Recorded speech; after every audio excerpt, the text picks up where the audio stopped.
Hello, and welcome to the Art of Selling Online Courses. We're here to share winning strategies and secret hacks from top performers in the online course industry. My name's John Ainsworth, and today's guest is Coran Woodmass. He is an investor and mergers and acquisitions expert who consults and advises companies on how to sell their business for the maximum value, grow rapidly via acquisition, and creative strategies to take cash off the table without giving up control. Coran, welcome to the show, man. Hey, Jordan. Thanks for having me. So most people, you've said to me before that most people think about selling a business too late. So what's the mistake that people make there? What kind of normally happens when people do think about selling a business?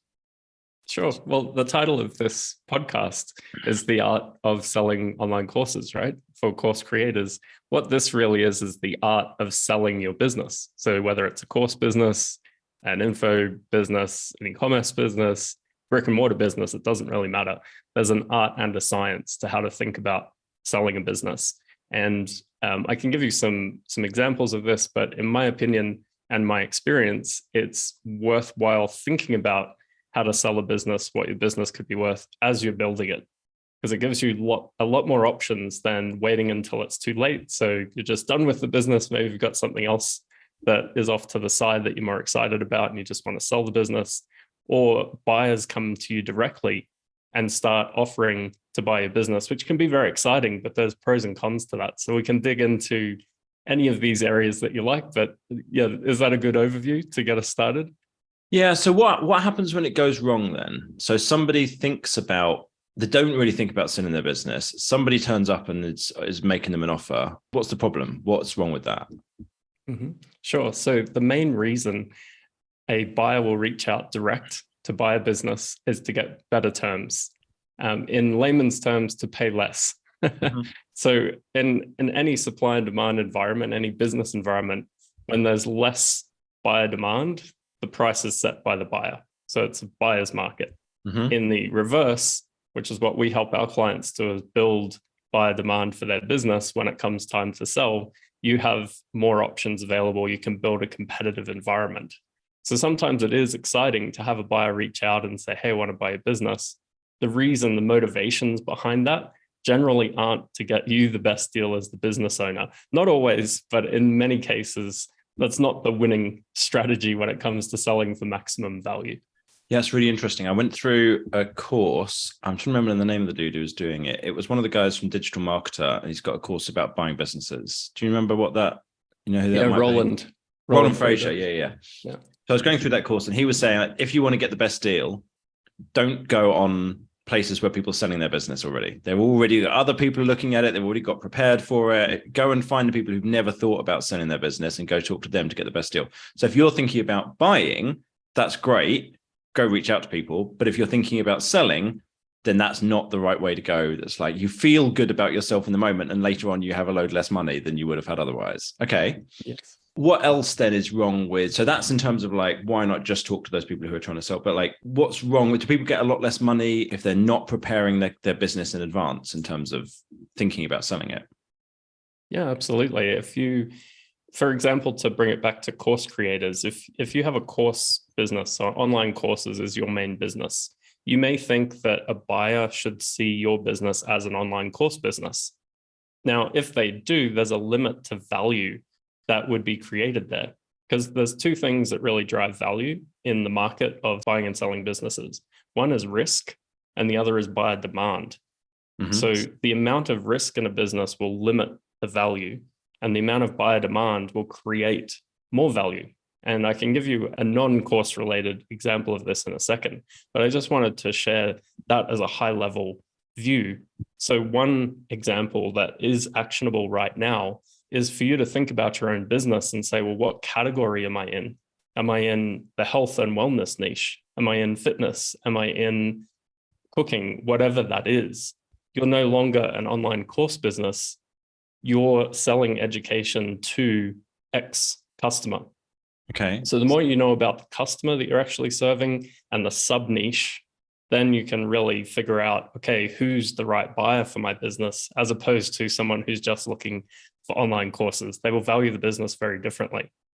So let's imagine you're in the fitness niche right? And you have a bunch of fitness courses and you've got an audience in the fitness space, and you start thinking about are you looking, when you say think about it as that niche, are you saying you're now thinking about other fitness businesses as being potential buyers of your, like, so maybe someone who's selling equipment online and they would benefit? I suppose it's kind of at that point, a strategic purchase of the business, isn't it? Because then they can cross-sell their stuff to you and your stuff to their audience. And interesting. Yeah. Okay. A perfect example was the mirror acquisition by Lululemon. It happened right before the pandemic. And I just happened to be in New York at the same time as all the news was coming out. But the transaction basically closed that week while I was in. I wasn't involved in that transaction. Wait, you're saying I just happened to be in that location? Yes. So they paid $500 million for Mirror. Now, Mirror is a workout app where you buy a mirror and then there's workouts and it's a live feed. It was a two-way thing. Absolutely the perfect time to buy something like this, but no one knew what was going to happen with the pandemic. Now, something interesting, one piece of why this was interesting, it's a subscription model, it's direct to consumer, so you have your customer right there.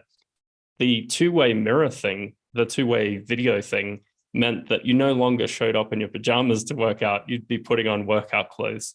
And because it's a class environment, you wouldn't want to show up in the same thing. So Lululemon, one of the ways they may have looked at this acquisition was, hey, our target market's right here. We're right in front of them. They're looking in our eyeballs and they're needing more clothes. So just on that first layer, there was a completely different value proposition for Lululemon to buy Mirror because they had also that customer base baked in. So they could align themselves there. And just so happened that the pandemic happened, no one would have picked that just when everyone couldn't go to the gym anymore. So it would have been a really perfect time for them to buy this. Everyone's been blaming that Wuhan lab or Chinese or whatever for the pandemic, but actually it's Lululemon who like kicked it. Like, we could do great here. Man, you heard it here first. Okay, so people think about selling their business too late and they get too taken in by someone being interested and wanting to buy from them. That's one problem. And the second thing, then the step to work through is figuring out, well, who is your, and part of the reason that's a problem is because you get a lot less money. You get less money if you're not prepared in the way that you've got the business ready, and you get a lot less money if you don't go and talk to lots of buyers, because buyer demand helps drive prices up. So start thinking wider about who the right buyer is and look at people within your category. So if you're in the knitting space, you're not just selling knitting courses, you're selling stuff to knitters. And there's other people in the knitting area who would also be interested in that business. Okay.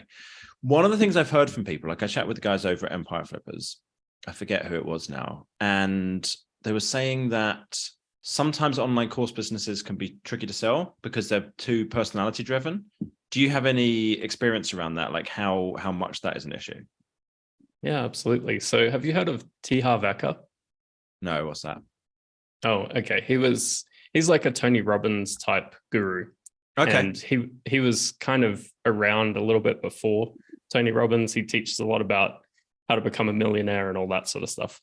Before he sold his company, he figured out how to fill movie theaters with people. So he wasn't actually going to the seminar, they were watching it at the cinema, right?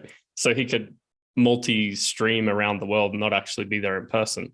So he figured out how to remove himself physically from the business, but he actually went and sold his business after, and he is the business, right? Mm-hmm. And what he did, I tried to find this interview. I heard an interview with him years ago about how he structured the deal. So what he basically did was they valued the business. So they agreed to a value in the business. And then he basically put in a royalty in place in perpetuity because they were going to use his likeness. They were using all of his materials. So he converted some of what he had into IP and some of it for his likeness. So he got cash off the table up front to sell the business, but then he had a royalty situation and obviously a non-compete, but also he was getting royalties, so he would want to help the business succeed. So that's one way to do that. If you're kind of in the business, you are the face of the business, mm-hmm. and you're selling sooner, you can do that type of a scenario. You can kind of taper that off over time. But there's always a a question mark. Alex Hormozi from Gym Launch, he sold that business. I get remarketed from them all the time. And it was interesting to me where when he left the business, they started replacing him in the videos with other people. Now, I don't know the ins and outs of that deal, but I wonder how the conversion rate would have been affected once his face and energy was replaced with someone else. So essentially, the better way to do it is to start replacing yourself earlier out of the funnel, because you want to do this slowly because you don't want to impact your profit, your success, right? Your conversion rates. I have a friend of mine who's doing this quite successfully, and I could talk about him a little bit further, not by name, of course, but I could tell you something else about his structure. But essentially, he was the business. He was all the ads, every meeting. It was him doing his training and coaching. And now he's got it down. Last time I spoke to him a few months back, he was just showing up for a Thursday call. And he was even trialing every second week not being there. He had the team involved in a structure. And he was removing himself from the advertising, using customer success stories instead of himself as the main show. And the interesting part with him was he has actually been part acquired by a larger entity that has multiple courses, multiple masterminds, and they're looking to build and sell. So as he was doing this to go into that network, he's also doing this for the next round for the bigger exit. So this is probably a little bit advanced for someone who's, just making a good living off their course business, but this is somewhere where you can think trajectory-wise how to exit on that side. Yeah, I mean, this might be like a 5-year plan that we're kind of talking through for someone here, right? Like I've been doing a certain amount of this with my business. We started our group coaching program, I don't know, 2 years ago, something like that, right? And when we started it, I went through and I did the outline of like what's going to be included. And then I got my head of delivery, Josip, to go through and do the more detailed plan of what's going to be included. And I got him to go through the training and for how to put courses together, that kind of thing. And he said to me, right, you'll need to be in all of these videos. And I said to him, no, no, I don't. Like, why would I be in all these videos? I'm not the person who knows the most about any of these things. Most people in the world have no idea who I am anyway. It's like the only people who know is, maybe someone knows seen me talk at a conference or whatever. You're actually better at this stuff than I am. So why would it be me in the video? So I got him and Monica to do most of the training videos themselves. And then they've always run the coaching. I've never done it. Like I very occasionally go onto the calls. And I've recently got myself out of our sales process and got my marketing manager running the strategy calls with people who are interested. And it's like, okay, this is not a quick process to do all of this, but knowing that that's a direction to go in means you kind of can make decisions that make that easier, and knowing that that's possible as well.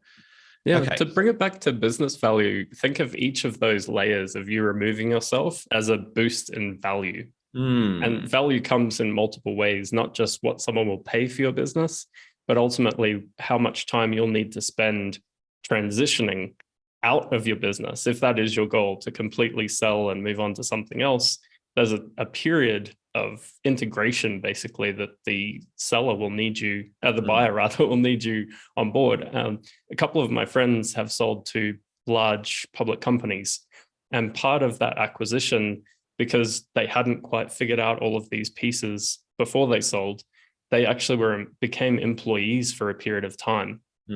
And then there was bonuses if they hit certain metrics. So they essentially went from long-time entrepreneurs to employed by large conglomerates. And some of them have liked it and others have not.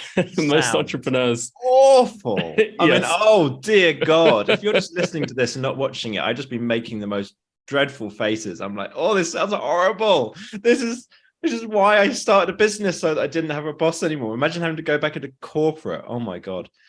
Yes. Yeah. And we know people who've there's a friend of ours who she sold her agency, and the people were saying to her, we'll need you to stick around for a certain period of time. And she said to them, no, I haven't been involved in this business in 2 years. And they were like, oh, really? Oh, okay. That's fine then, I guess. It's just it removed that whole thing. Okay, so let's get back and kind of summarize again here. So most people are thinking about selling their business too late. Big benefits are overall, you're going to make a lot more money if you start thinking about it earlier and you start getting things set up in the right way. You want to think about what category you're in, who's the right buyer. You want to get out of the business, or if not getting out of it, at least getting a lot of elements running without you, which I think is a great thing anyway. You don't want to be doing everything in your business, you know? It's a better business to run. I'm sure you enjoy your business more now that you do less of the day-to-day and can work more on the business, as everyone says they want to do, but rarely people actually get to that stage. Yeah, definitely. Okay, so the other thing that you mentioned was buyer demand. Is there anything else that people need to be thinking about in terms of buyer demand, or am I getting ahead of myself in the process here? We might loop back to that in a second. There's another massive mistake, which I think is probably the first thing to even think about when it comes to potentially even selling a business at all.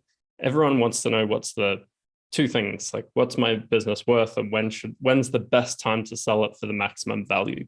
Well, there's internal factors and external factors when it comes to business value and when you should sell. But I want to give you a framework that I learned a couple of years back that really changed things for me. So I'll start with a story.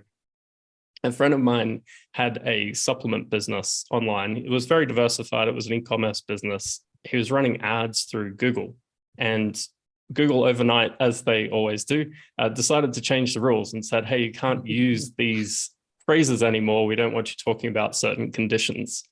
He freaked out, said, oh, my business is going to die overnight because this was our front end. We had a conversation. He said, look, I need to sell this right now. I said, okay, well, maybe let's try and figure this out first, because someone's just going to take advantage of the situation if you don't. So we did. He righted the ship, got it ready to sell. And as soon as he could, he sold the business. He just wanted out of this liability. Now, fast forward a couple of years, he gave himself a target. He said, okay, I need to sell for this much money, and then I'll take a year and just figure out investing. He'd done a little bit of investing, but not a lot. And he spent the next year trying to figure out his returns, what he liked doing, how to protect the downside, etc. The end of that year, he realized, and the second year, realized his returns weren't as high as he thought, and he actually sold the business too early. So something that, in my opinion, is super critical as a business owner is to start taking money off the table and investing outside of your business. Now, you might think that that's okay for other people, but not for me. I have thought this, Coran. Tell me more about this. Why am I wrong?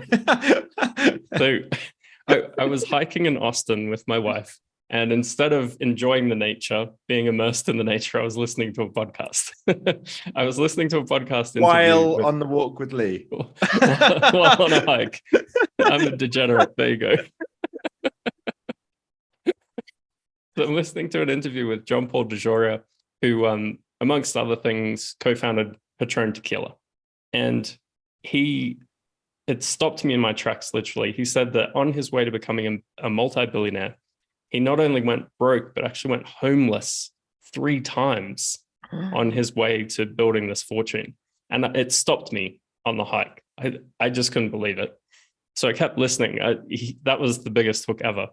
And he kept talking, and he said he learned the hard way that he needs to take, no matter how much potential is in any business he's involved in, he always takes profit, puts it aside, and invests it outside of the business for him and his family, so that his family has cash flow. His preferred vehicle is real estate. There's a lot of tax advantages in most countries, but also there's a cash flow element. So regardless of the potential future upside of the business, he was doing this and learnt this the hard way. And this wasn't small businesses, by the way. If you don't know, Patron Tequila sold to Bacardi for $5.4 billion. So from that moment forward, on that walk, I decided, okay, if it's important enough for a billionaire to think about before ever having these massive exits, I should be thinking about this too and figuring it out.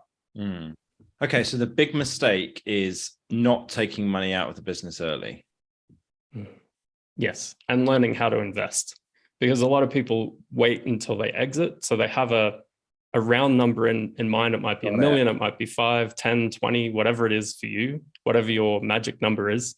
But unless that's a real number, even if you have an idea of, okay, real estate's going to perform at like 10% returns, or I'm going to do the 4% rule, Mr. Money Mustache style, and just put it in an index fund. Well, if you don't have experience with actually getting those returns and deploying the capital, etc., you won't really know what your target is.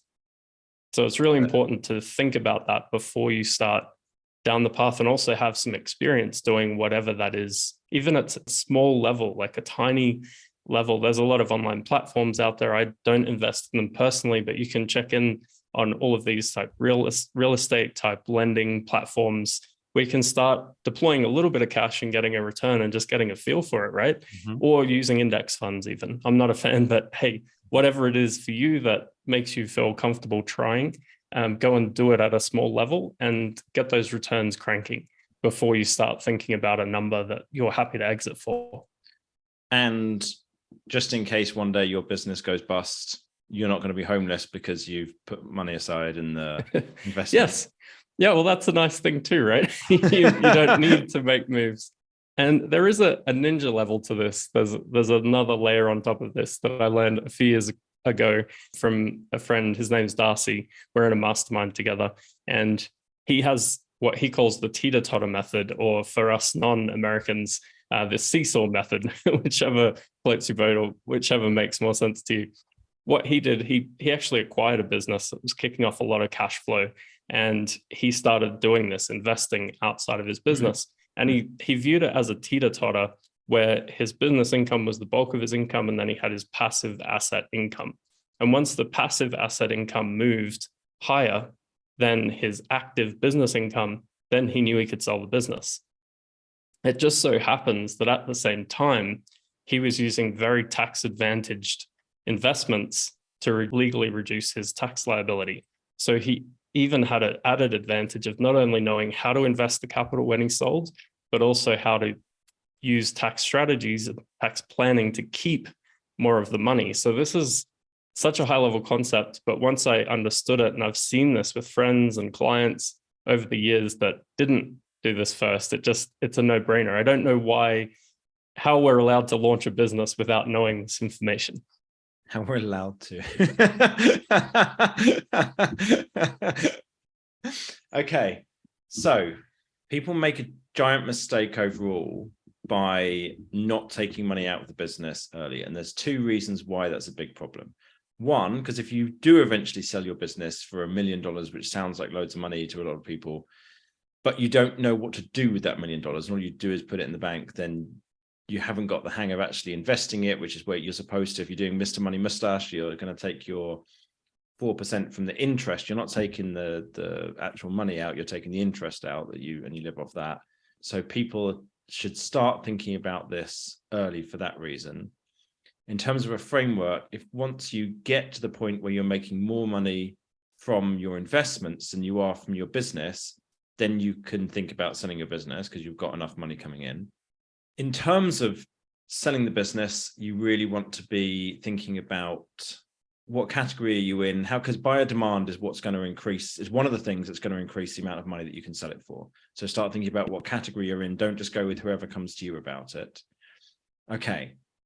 What else is there around buyer demand? Is now the right time to come back to that? Yeah, absolutely.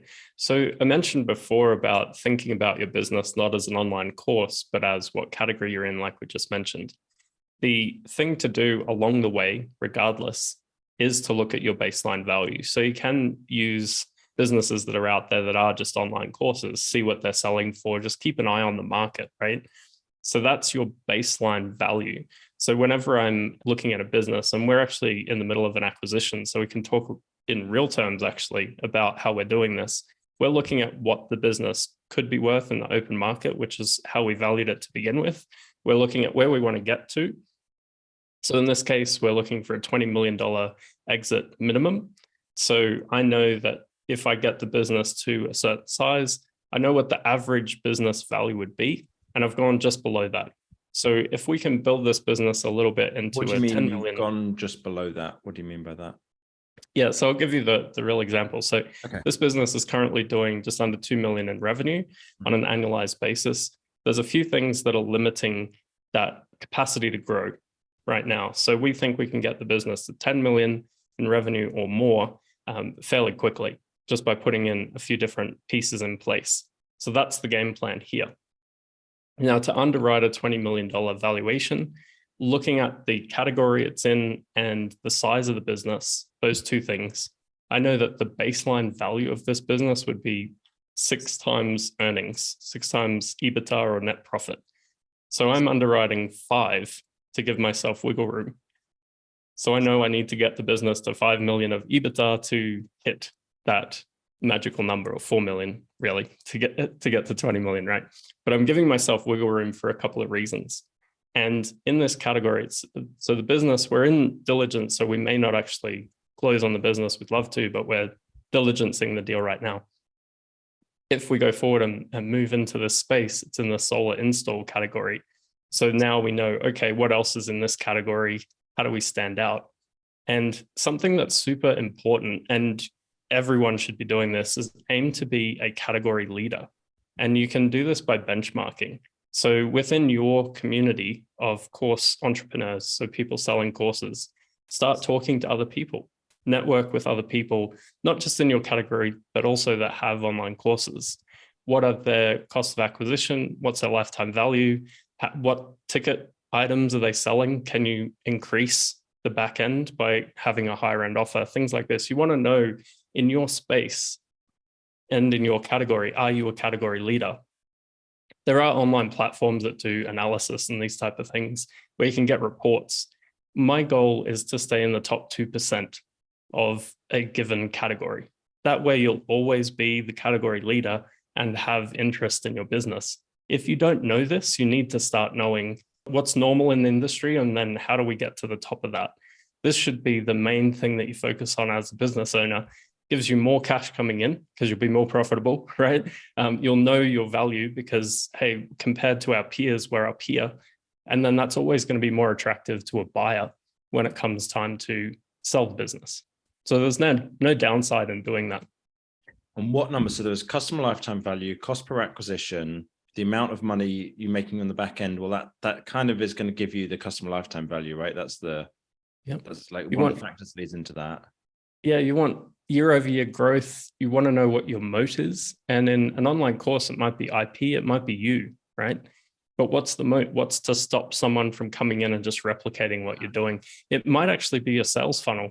Over time, sales funnels can become quite intricate, and it's really hard to replicate on the front end. Dan Kennedy says, he who can spend the most to acquire a customer wins, right? So if you can set up the back end funnel where you can constantly increase your cost of acquisition because you have so much profit on the back end, it's really hard for someone to compete with you. It'd be really hard to replicate. We mentioned Gym Launch before. I'm sure there's other companies out there trying to replicate what Gym Launch did.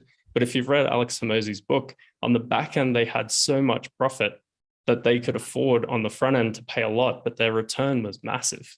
So really, look at it like building blocks. Like the first thing that you have working, you need to then reinvest in the next and next to go up in an online course business, in an e-commerce business, service business. We all need to do this in any business. And if you don't know what any of those numbers are for your business and you don't know how to figure all that stuff out, probably worth getting in touch with someone from my team. We can do an audit for you and take you through and help you figure out all of that. I mean, basically helping people increase all of those numbers is the stuff that we do. So perfect. If you hear that and you're like, man, I need that, then just drop us an email. Well, guess what? Okay. That'll make your business more valuable. Yes, and then you can sell it for more money. Perfect, right? Yes. Backing up, could you explain to everybody what EBITA is? Because not everybody's going to know that one. Yeah, so EBITA is essentially, it's earnings before interest, tax, depreciation, and amortization. So if you look at a publicly traded company, when you look at a PE ratio, which is price to earnings, the earnings is EBITA, is how it's described. And that's the international GAAP standard of accounting, which I know got really boring and we lost half our listeners. What that actually means in layman's terms is your net profit in the business. Okay. Now you can adjust this when it comes time to sell. There's a million ways to do that, but essentially it's your adjusted net profit is what businesses are valued off, basically, because a buyer wants to know, I'm buying this business. I want to know my return on investment, return on invested cash capital. What is that number? And you use the net profit as a way to do that, or gross profit, even net profit. Yeah. And I think one of the things that around that makes a business a lot more attractive for selling is if you are removed mostly from the business, then it's not just, well, you can be replaced because you're not the face of it or you're not doing all the steps in it. But a lot of people, when they're buying a business, it looks like a really good deal, but it turns out that the owner is paying himself really, really badly for doing a whole load of stuff that you have to hire a load of other people to do. And if that doesn't exist, then it's actually a much better net profit, like realistic net profit in the business. Is that fair? Yeah, that's a really good point. We've managed to do deals with private equity, family offices, public companies, the works, right? And the more sophisticated a buyer, the longer their track record of success in buying and growing businesses, the more I've realized how this is important. So you may think, well, I can pump up my net profit by not having any team members. You can in one way do that. You'll take more money home, which is great. At the end of the day, more cash to potentially invest as well, which I'm a fan of. But when it comes time to selling, a buyer will often say, okay, well, we need to put a team in place. So what's a general salary of an operations manager or X, Y, and Z? What do they need to bring to the table, right? So they may actually redo your numbers, restate the numbers with that in mind. So you may not actually get the full benefit of that. It also depends how big the business is. If you're a smaller business under $1 million in revenue and you're selling on a platform like we mentioned before, it may not matter, right? If you're targeting a larger exit, an 8-figure, 9-figure, 10-figure exit, it really matters because there is infrastructure that will need to be in place or put in place, and there's a cost to that. So it will depend on the size of the business as well. We must all be growing up in the whole entrepreneurial world. I've never heard anybody talk about the 10 figure. I know that technically your business is $1 billion exits, but like I never actually heard someone, I've only ever heard 9 figures as the thing. It's just like, that's cool. Yeah. Okay. All right. So what we've got overall is if you're trying to figure out how to make your business worth more, there's 2 things people want to know: when to sell and what's it worth. If you want to look at how much it's worth, you want to look at other businesses like yours, see what they sell for, the average business, and that's within the category and the size. Now, can we break that down a little bit? Why does it make a difference what category you're in as to how much you can sell for, and what kind of ratios of EBITA do you tend to see?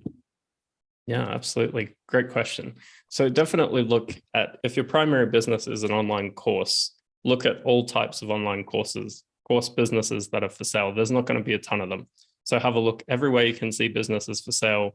Have your assistant or do it yourself, just put them in a spreadsheet over time and just track what you can see. What you'll see on there that will be useful for you is how much the business is listed for, potentially how long it takes to sell, but also you'll see metrics in the business. You can look at net profit margin, for example, and you can compare that to yourself. Size is a big thing. So they're $1 million in revenue, they're doing 200,000. Well, we're doing 400,000. So that means I'm doing a lot better, or I'm doing 600,000, they're doing 400,000. It gives you a comparison that helps you with benchmarking.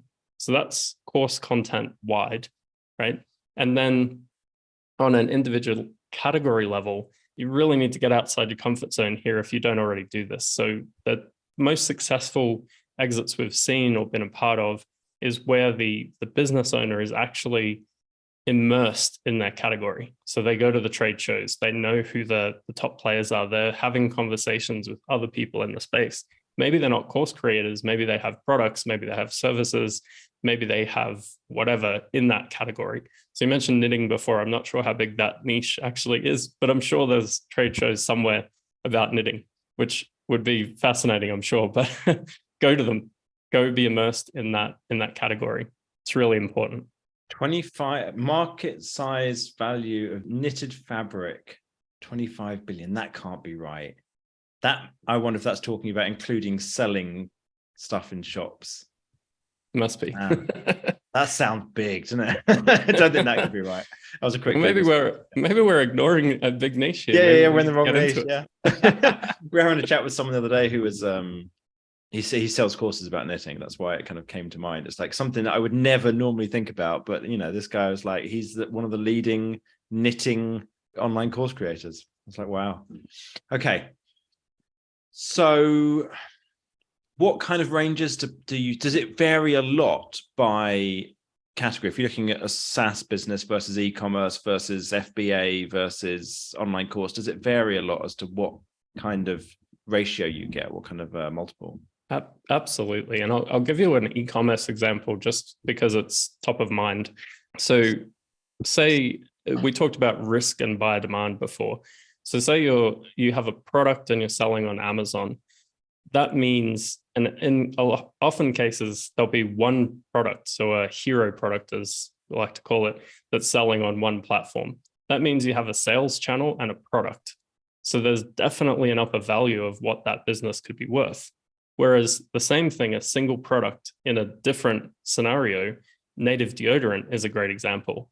They sold direct to consumer through their website. They only focused on the US. They didn't sell anywhere else. So no platforms, no retail, no international sales. They just narrowed down their focus on making the best deodorant known to man and also how to fulfill and speak directly to a customer. In 2 years, they went from 0 to 10 million of EBITDA, so net profit. P&G came along, Procter & Gamble came along and bought the business for $100 million, a 2-year-old business, $100 million. So they valued this business differently because Moyes, who created the company, had direct to consumer. So he had people on subscription, he had their credit cards, they had the contact information. So they built the business to such a point where P&G said, hey, instead of trying to compete with these guys, let's buy their customer base. Mm-hmm. And then instantly, if you're in the US, you would have seen this. I'm not sure if it's outside of the US just yet, but they've taken them into retail. They're definitely on Amazon now. They're everywhere else because P&G sucked up the product and put it into their distribution channels. And they've also expanded the product line, et cetera, right now. But that's an example of something being valued completely differently. So if you were just selling deodorant, one product, deodorant on one channel, say it was Amazon, you didn't control the customer, you don't control the competition, you just have a product and you sell it over here. That business probably at the time, the same time period it sold, would have had an upper limit of somewhere between, it wouldn't have got to the same scale, so it wouldn't have been apples for apples, but if they could have even got to 1 million of EBITDA, probably the upper limit on value would have been $3 to $5 million tops, absolutely tops, like 2 to 3 is probably what it would have sold for. Whereas on the other side, because they controlled the customer, they knew their lifetime value, cost to acquire, they owned the customer. There was way more value in that. Another example was Dollar Shave Club. The Dollar Shave Club built up over time and sold to Unilever for $1 billion. Now, they had 55 million customers.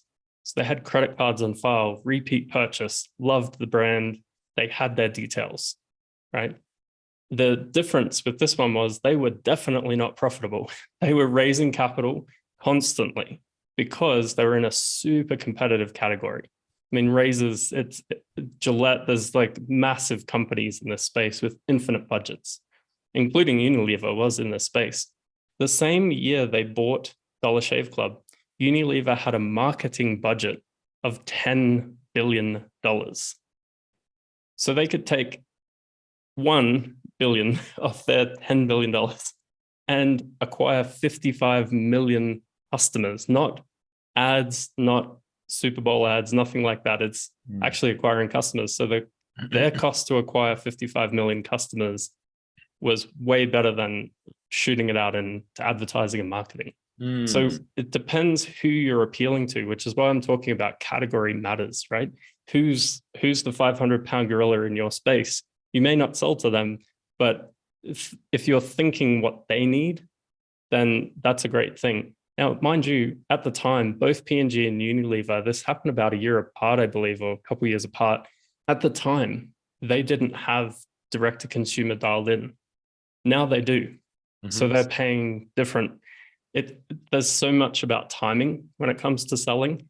And if you're on top of it, you're noticing what's happening in your category, then you'll understand when these changes are happening and someone needs to buy you. Okay.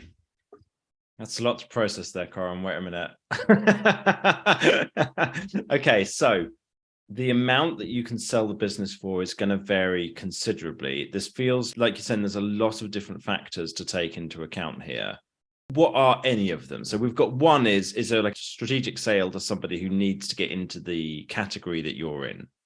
Another one is, do you have the customer's details? Do you have, which pretty much all of our listeners, certainly all of our clients, they're selling direct to people. They've got the email, they've got the credit card details, they've got I suppose they don't have them where they can necessarily rebuild them. They might be doing a membership, but they're selling direct. So that's good. And so they've got people's details, they've got the details of all the prospects. That really helps. What's the other kind of factors that can affect the sale, and which some of them I guess will probably be outside of your control and some of them might be in it? Yeah, so this is a big one. Perfect segue. The biggest external factor that you have no control over whatsoever, but can dramatically increase the value of your business, and unfortunately you just need to keep an eye out for this, is what we call a consolidation wave. So if there's money being raised in your space specifically for acquisition, and there's a lot of buyers reaching out, so instead of one buyer reaching out, you might get 3, 10, 20 within a couple months. You might say, hey, what's going on here? Everyone wants a course business all of a sudden, or everyone's looking for a knitting related business. Let's go look at what's happening here. You can go and look at places like Crunchbase. Great way to find this in other industry news. You want to look for who's raising capital for acquisitions. To give you an e-commerce example, a few years back, it was published, the published number was $11 billion was raised to acquire Amazon-based businesses. So we all knew, hey, there's a lot of money in the space. We were deep in that space, and I can tell you there was way more money than that. I was fielding calls personally from family offices that invest minimum $100 million looking at backing some of the acquirers in that space. I told them not to do it and run away, but not all of them listened to me. Anyway, that's beside the point, because that's completely crashed on the other side of that. So what that did was it basically 5 to 10x the value of an asset that shouldn't have been worth that much ever, right? For a very short period of time. Now, it happens, these consolidation waves happen in different categories all the time, because private equity will go into a space, one person will have success, they'll tell their friends, then everyone wants to get into the space. It's the shortcut to returns is, what is everyone else doing? Let's do that too. You see it in the stock market all the time. If you can see that a consolidation wave is happening in your category, happy days. There's dumb money that's playing, and it's a good time to get out. Okay. So if you have everything else lined up, you've increased your customer lifetime value, you've decreased your cost per acquisition, you've got a good back end, you're category leader, you've got yourself out of the business, you've figured out, how much money you need to have out of the business to make time to sell because of the seesaw or teeter-totter method. You've got all that stuff in place. Then you can also keep an eye on, when is there a bunch of dumb money coming into the market, and maybe go, oh, now's a great time to sell. Like I remember I was out for drinks with a couple of friends who had just sold their FBA business, their Fulfilled by Amazon business. And if anybody doesn't know, Fulfilled by Amazon, FBA, is when you sell on Amazon and Amazon actually does all the shipping and handles all the warehouse and that kind of stuff for you. And Coran used to sell a lot of these, or work to help people sell a lot of these businesses. And they just got a great multiple on it. I think that it was just coming down the other side. I think they would have got, if they'd sold like 3 months earlier, they would have got an even better amount of money. But now it's like, I think what you were just saying is that's completely crashed, because everyone's gone, well, no, this is ridiculous. Why are we paying so much for these businesses? And if you happen to be able to spot that, if you keep an eye on it and you spot it, then you can get a bunch more money when you sell your business. Yes. Right. Okay, cool. Yeah. And just so you know, selling at the peak of a consolidation wave is like lightning in a bottle. It's almost impossible to do. It's just something to be aware of. So it's like timing the top of the market with stocks as well, isn't it? It's like, well, everyone wants to do it. Doesn't mean you can. Okay. Yeah. Well, I do have just a couple of things to bring down to the 80-20 of this. Okay. Because we've gone through a lot of things, and it's interesting to know, but you might be thinking, oh, this is just too overwhelming. I'll just get back to selling courses. Yeah. So would you like me to give you just the shorthand 80-20 great. of this? Yes, please. So in order of importance, focus on the teeter-totter seesaw method. Start investing outside of your business. You don't need to get your passive income outsized your business income if there is a crazy offer on the table. So maybe a Lululemon comes in and offers you a lot of money for the business. Awesome, that's great, take it, right? But you know what your ROI is. Our friend Dan Andrews wrote the book Before the Exit. He talks about this at length, that they hadn't been investing much outside the business. So it turned from cash flow to a cash pile. Mentally, it just does something to your head. So if you at least have some reps, some track record of getting a return outside your business, it'll give you more confidence in reverse engineering what that number really does for you. There's nothing worse than selling a business and then having nothing to do. You'll be bored, and also you'll have no cash flow. And once you start taking cash out of a cash pile, the change mentally is phenomenal. You may not believe me, but trust me, there's so many people that have had this experience. I've had this experience. It's terrible. So fix that problem first, then focus on just being the best business in your category. How do we just maximize what we're doing? You'll be able to take more cash out of the business to invest, to live a more comfortable life. So you'll be living a good life on the whole. If you can remove yourself, so that's 2, becoming the category leader. 3 is removing yourself from the business slowly but surely over time. As you've just mentioned, your life will be better. You may not want to sell the business. Who cares if there's a consolidation wave? I'm good. I don't want to sell this thing. Awesome. So if you just did those 3 things, you'd be 10 steps ahead of everyone else. The bonus point is to get immersed in your space. So if you are in knitting, be at all the trade shows, go meet all the players, completely immerse yourself in that category. You'll know when there's a consolidation wave, because there'll start to be private equity showing up at these events. There'll be VCs showing up at the events. There'll be new technology players that are coming into knitting. It's the new and greatest whatever. You'll know because you're there. So that's really the 80-20 of, and in order, that's the 4 things that you should focus on. Boom. Okay. If someone's interested in this kind of idea, I know that you're looking at people who are interested in selling their businesses or partnering with you. Can you talk everybody through like what you're looking for so people can know, oh, it's be worth me reaching out to Coran. He might want to work with me. Sure. So in my M&A practice, so $1 billion exits, what we do is we're probably the best in the world at figuring out when you're at an intersection. So if the intersection you're standing at in your business is, do I sell my business? Do I keep my business? Do I grow quickly via acquisition? I just want to be the top dog in our space. We want to acquire. Or I'm not ready to sell my business yet, but I want to take more cash out of the business and I need help with strategies to do that. That's where I can help. Those intersections are perfect for me. I can't help everyone. And ideally, if you're in the millions of EBITA and above, that's really where I can help you, because we have a lot more levers to pull. So if you're making more than $1 million a year and you have these questions, reach out, billiondollarexits.com. There's a short application there. You can reach out to us. We also have some free resources on the site and a free video on the homepage. You can just watch and get a bit more insight into how these type of things work when it is the right time for you. One thing you said in there, I wasn't sure what it meant. Grow via acquisition. Does that mean your business buying other people's businesses? What does it mean? Sorry. Yes. Yeah. Okay. So if you're wanting to 10x your business, but maybe knitting isn't a big enough niche and you want to get there faster, acquisition could be a way to get there a lot quicker. If you have the team, the infrastructure, the knowledge in a space, acquisition may actually get you 10 times faster to where you want to go. It's not for everyone, but there is a very real opportunity. And we go through a whole workshop on how to figure out if an acquisition is right for you or not, what your real options are. Nice. Anything else that we need to leave people with? $1 Billion Exits was the website to go to. Correct. Beautiful, beautiful website address. Love it. There's a video there people can watch to learn more about this. There's a application form if they want to get in touch with you. Anything else you want to point people to? We also have $10 billion mindsets. It's a free training video that you can opt in for at that website as well. So billiondollarexits.com. Check out the video. And then if you like what we're talking about, underneath there's a little opt-in. You can check out a longer training video on $10 billion mindsets. What that's really about is reverse engineering some of these big deals we've been talking about today and how you can use them in your own business, regardless of the size of your business. Nice. If you found this interview useful and you want to get future episodes, please subscribe wherever you listened. Thank you very much for listening to us today. I know we went kind of long here, but I think this was absolute gold. And thanks so much, Coran, for coming on and sharing your wisdom with everybody. Thanks, John. Thanks for having me. This was fun.